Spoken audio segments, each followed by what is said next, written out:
Hey, adventurers, welcome back. Welcome back. Thank you so much for joining in.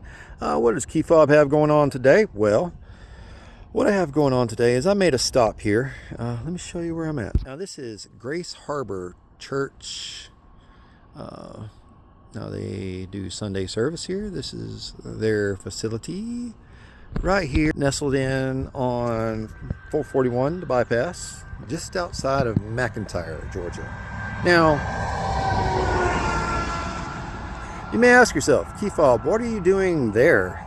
Other than, y'all know I usually stop at churches to record or take breaks because church is holy property, right?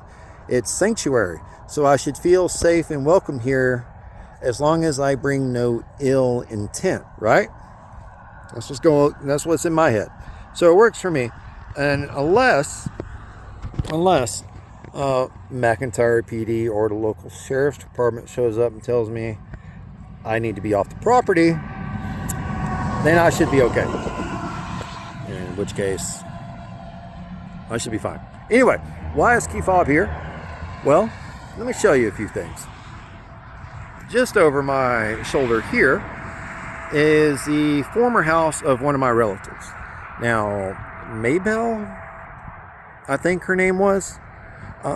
I don't recollect ever meeting the relative that lived in that house, but the house was always there. It was always pink, and it was always vacant, full of junk, but it was always there. Now, where the church sits, right there, used to be where my grandmother's house was.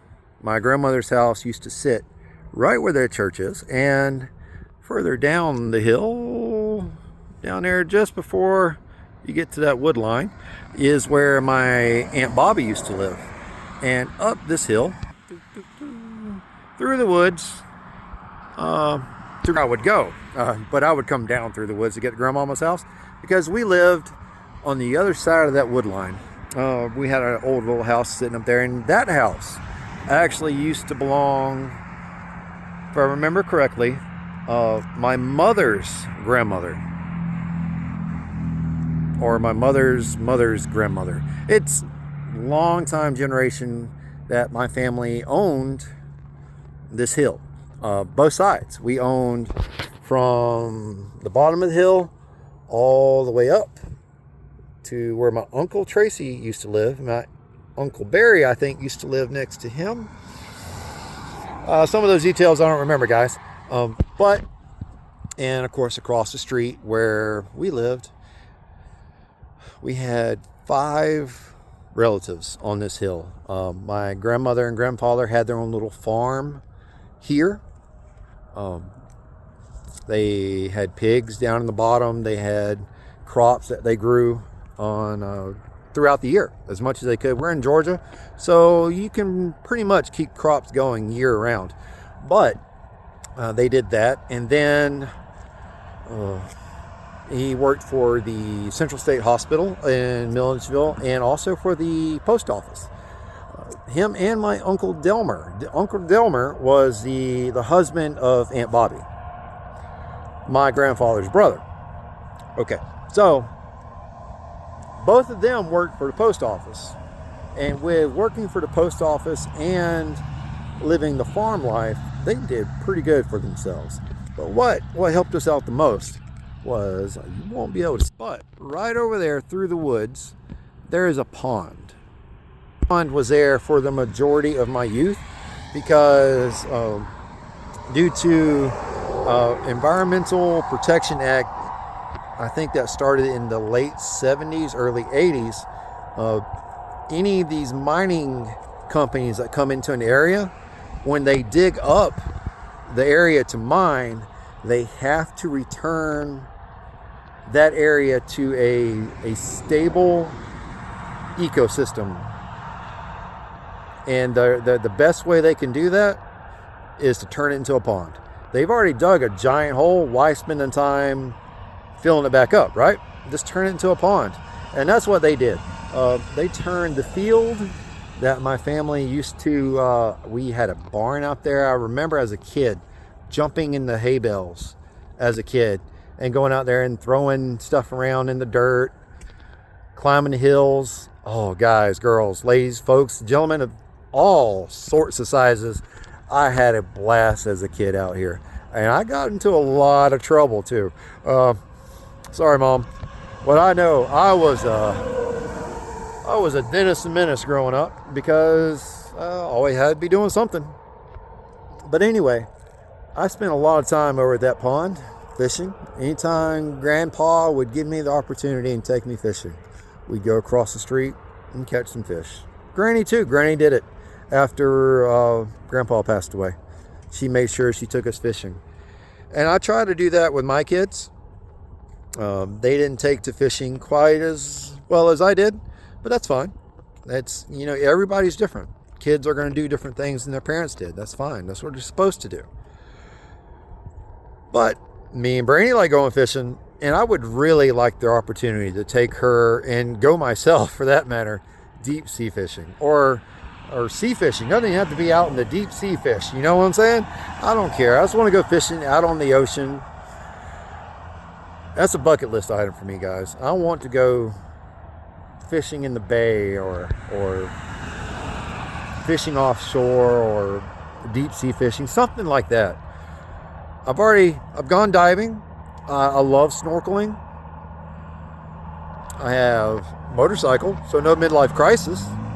So that tells me I need to do something like deep sea fishing. Yep, I think that's what I'm going to do. I'm going to start connecting those dots to make it all happen. Now, that being said, we are coming up on the March camp out for Forgotten Angels. That's going to be on March 13th through the 16th. And that's only, 15 to 16 days away, guys. So if you need to get ducks in a row, better get them in a row and better get them quacking because it is right around the corner. And a little announcement. Adventures of Key Fob.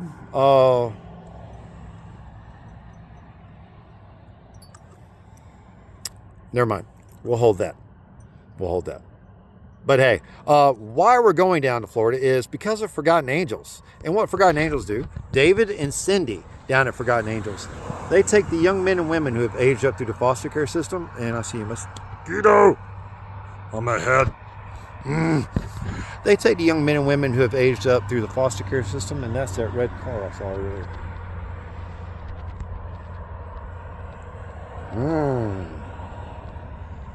All right.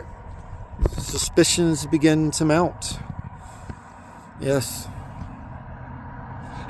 Anyway, they take the young men and women who have aged up through the foster care system, aged up out of the foster care system. The foster parents, on their 18th birthday. It's been a long day, y'all. It's almost 7 o'clock, 6 o'clock, something like that. No, what time is it? 6:30. I need to be home.